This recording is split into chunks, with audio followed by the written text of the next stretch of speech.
just ordered a second box of the Crest Whitestrips. I think the only difference is that the first one was Vivid White, which we've already finished. I think we still have one left. I'm not sure. I love that Amazon Prime sends them super quick. I think I ordered these, what, like less than 2 days ago. Yeah, a day ago. So this one's a little bit different as far as this one's Vivid White and this one's just white's like a professional level treatment. Hopefully they're both pretty much the same product and the same sizes, because I have read reviews saying, yeah, I think it is. Yeah, I have read reviews that say sometimes depending on which one you get, the size of the strip might be a little smaller or bigger.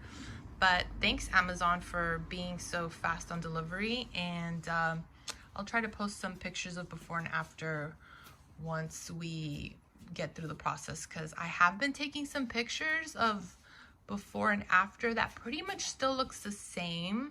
I don't know if it's the flash or what it is, but we do notice the difference like in person when we're looking at each other. It's like, wow, a lot more brighter, cleaner. Your teeth feel clean.